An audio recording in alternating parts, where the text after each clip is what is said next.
సుధాకర్ రెడ్డి గారు నమస్తే సార్. నమస్తే అండి శ్రీకాంత్ గారు. సుధాకర్ రెడ్డి గారు, మీరు అంటే ఎక్కువ సోషల్ మీడియాని ఫాలో అవుతా ఉంటారు. మీరు ఫేస్బుక్ లో కానీ, లేకపోతే ట్విట్టర్ లో కానీ, యూట్యూబ్ లో కూడా మీరు రెగ్యులర్ గానే చూస్తూ ఉంటారు. కానీ గత నెల రోజులుగా ఒక ట్రెండ్ అయితే అబ్జర్వ్ చేశాను సార్. మళ్ళా వైఎస్ఆర్సీపీ వాళ్ళు 2014, 2019 మధ్య ఏమైతే చేశారో, ఎలా అయితే విష ప్రచారాలు చేశారో, ఎలా అయితే సమాజంలో కులాల మధ్య చిచ్చు పెట్టాలనుకున్నారో, మళ్ళీ ఈ రోజు కూడా అదే చేస్తున్నారు. ఈ రోజు వెంకయ్య నాయుడు గారి మనవటపల్లి వేదికగా సార్, మందాకృష్ణ మాదిగని వెంకయ్యనాయుడు అవమానించాడు. అగ్ర కులాలు మందాకృష్ణ మాదిగని అవమానించినవి. లోకేష్ కి ఏమో వెండిపల్లిలో పెట్టారు, మందాకృష్ణ మాదికి ఏమో విస్తర్లో పెట్టారని చెప్పి ఒక విష ప్రచారం మొదలెట్టారు. దాన్ని నిన్నంతా సోషల్ మీడియాలో రచ్చ చేస్తా ఉన్నారు. అంటే మాదిగల్ని లేకపోతే అనగారిన వర్గాల్ని నాయుళ్ళు ట్రీట్ చేశారు, అవమానించారు అనేది మొదలెట్టారు. అలాగే నిన్న బాలకృష్ణ గారు ఆయన సొంత ఊరు నిమ్మకూరు విజిట్ చేశారు. విజిట్ చేస్తే వాళ్ళ అమ్మగారు ఊరు పక్కన ఉన్న పరమల్లో దేనికో రమ్మంటే ఆయన నేను రాను, కుదరదన్నారు. దానికి ఒక వర్గాన్నంతా లింగాయతులందరినీ అవమానించారు బాలకృష్ణ గారు అని చెప్పి మళ్ళీ ఇంకొక ప్రచారం మొదలెట్టారు. అంటే వీళ్ళకి ఎప్పుడు కూడా వీళ్ళ అధికారంలో వీళ్ళ ప్రతిపక్షంలో ఉండగానే అనగారిన వర్గాలు గుర్తొస్తాయి, అనగారిన వర్గాల మీద ప్రేమ పుట్టుకొస్తుంది. అలాగే వాళ్ళ మీద లేనిపోని ద్వేషం క్రియేట్ చేయాలని కూడా చూస్తూ ఉంటారు. పోయినసారి 2014-19 మధ్య కూడా బాలకృష్ణ అనే ఆయన్ని తీసుకుని ఒక ఆయుధంగా తీసుకొని ఆయన వీడియోలన్నీ కట్ చేసి ఎడిట్ చేసి విష ప్రచారం చేశారు. చాలా అన్పాపులర్ చేద్దామని చూశారు.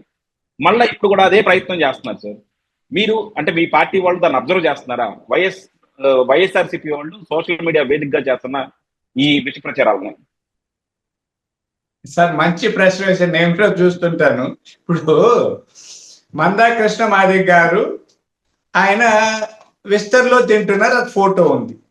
వీళ్ళందరూ కంచాల్లో తింటున్నారు, ఒక ఫోటో ఉంది. ఆ ఫోటోను పక్కన పెట్టి ఆయన్ని అలా పెట్టారని చెప్తే ఎవరికైనా అది ఫేక్ అని తెలియదండి. ఇప్పుడు అందరూ ఒకే ఉండి పక్క నుండి ఈయనకి విస్తర్లో పెట్టి చేసి ఉంటే సరే, అలాగే చేయదు కదండి.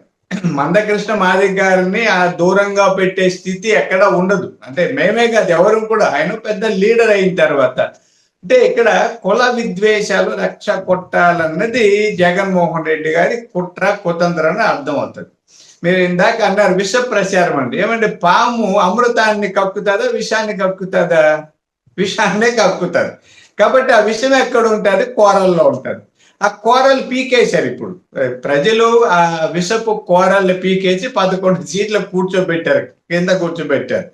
అయినా వాళ్ళు మానదండి. అంటే ఆ పాము కూరలు పోయినా ఆయన తెలియకుండా విషం కక్కే ప్రయత్నం చేస్తుంది. విషాన్ని కక్కగలగాలంటే ఆ కూరలు ఉండాలి. అంటే కాటు వేస్తే కూరల నుంచి వస్తుంది.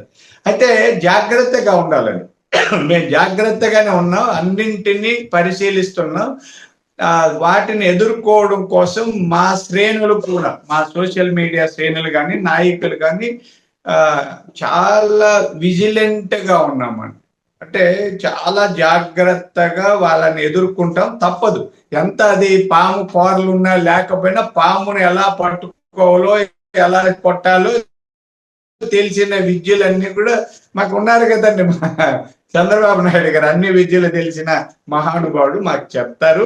దాన్ని ఏం భయపడాల్సిన పనిలో మేము కూడా తిప్పి కొట్టే ప్రయత్నాల్లో ఉన్నాం, జాగ్రత్తగా ఉన్నాం. కాకపోతే మీకు చంద్రబాబు నాయుడు గారు కూడా చెప్పారు కదా సార్, జగన్మోహన్ రెడ్డి చేసే కుట్రల్లో మనం కనిపెట్టలేము, చాలా జాగ్రత్తగా ఉండాలని. ఎందుకంటే గత 2 రోజులుగా మాత్రం ఈ ట్రెండ్ చూస్తూ ఉంటే, గత 2 వారాలుగా ఈ ట్రెండ్ మాత్రం చాలా ఎక్కువైపోతా ఉంది అనమాట. ఏ రోజైతే జగన్ మిర్చి యార్డ్ విజిట్ చేశాడో అప్పటి నుంచి కూడా వీళ్ళంతా కూడా ఒక సోషల్ మీడియాలో మళ్ళా ఒక భయాందోళన క్రియేట్ చేయాలి, సమాజంలో ఏదో జరిగిపోతుందని చేయాలి, సమాజంలో వర్గాల మధ్య చిచ్చు పెట్టాలని. ఎందుకంటే మనం నందిగామ సురేష్ కూడా చూసాం. నందిగామ సురేష్ జైలు నుంచి వచ్చినప్పుడు నాకు అంతా బాగుందండి, చాలా బాగా చూసుకున్నారు పోలీసులు అని చెప్పాడు. మళ్ళా ఒక వారం రోజుల తర్వాత ఎప్పుడైతే మిర్చి యార్డ్కి జగన్మోహన్ రెడ్డి విజిట్ చేశారు, అప్పుడు లేదండి నన్ను పోలీసులు చాలా అవమానించారు, నేను ఒక ఎస్టీని చెప్పి నన్ను చాలా అవమానకరంగా మాట్లాడారు, ఇది చూశారని చెప్పి ప్యాలెస్ నుంచి స్క్రిప్ట్ రాగానే మళ్ళీ ఆయన మార్చేశాడు. సో ఇలాంటి విష ప్రచారాలు మళ్ళీ చాలా ఎక్కువ మొదలెడతా ఉన్నాడు జగన్మోహన్ రెడ్డి. అదొకటి కనబడతా ఉంది సార్ మాకు. అవునండి. మామూలే, దాన్ని మేము చాలా గమనిస్తున్నాం. ఇక్కడ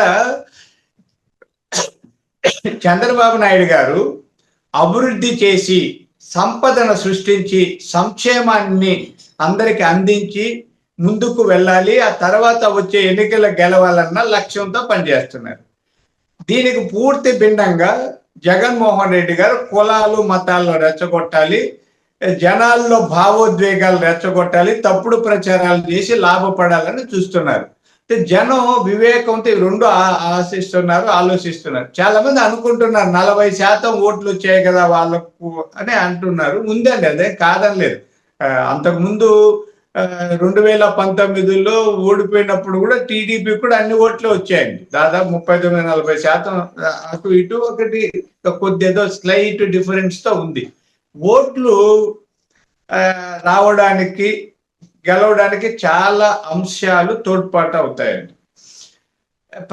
అంటే మన ఆంధ్రప్రదేశ్లో కానీ భారతదేశంలో కానీ మతాలు కులాలు ఎక్కువ ప్రభావితం చేస్తుంటాయండి. 80% మంది, నేనేమి పార్టీలు అట్లా ఉన్నాయి వ్యక్తిగతంగా చెప్తాను, 80% మంది ఆంధ్రప్రదేశ్ కులం చూసే ఓటేస్తారండి. 80% రాసుకోండి, ఎవరినన్నా అడగండి.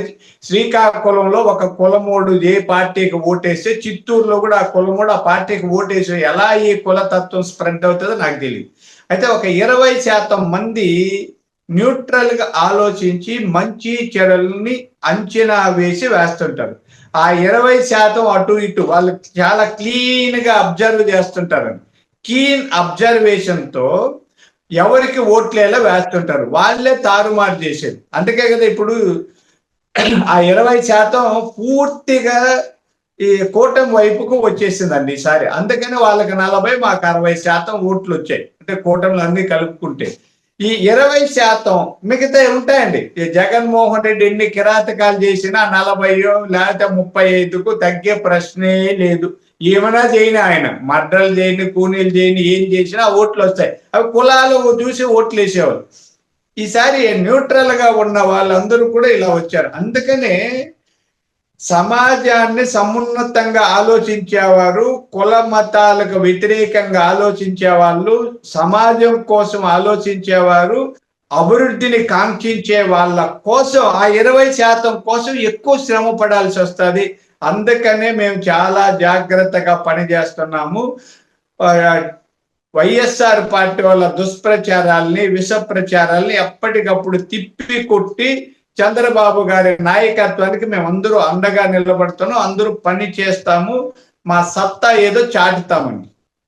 యా, డెఫినెట్ గా సార్. ఇదైతే మాత్రం మీరు ఎప్పటికప్పుడు దాన్ని ఫేక్ ఎలర్ట్ అన్నది మాత్రం బాగా ప్రచారం చేసుకోవాలి. వాళ్ళు చేసిన ఫేక్ న్యూస్ ని ఎప్పటికప్పుడు కూడా ప్రజల్లో క్లారిటీ ఇవ్వాలన్నమాట.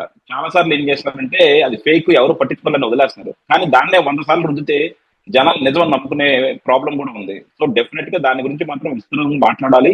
ఎక్కడికక్కడ ఇలాంటి ఫేక్ న్యూస్ స్ప్రెడ్ చేసే వాళ్ళని మాత్రం మీరు కనీసం పట్టుకోవాల్సింది. మీ ప్రభుత్వంలో ఉన్నప్పుడు కూడా మీకు భయం కనుక కలిగించకపోతే ఇంకా దారుణంగా ప్రవర్తిస్తుంది. Thank you sir, thank you very much.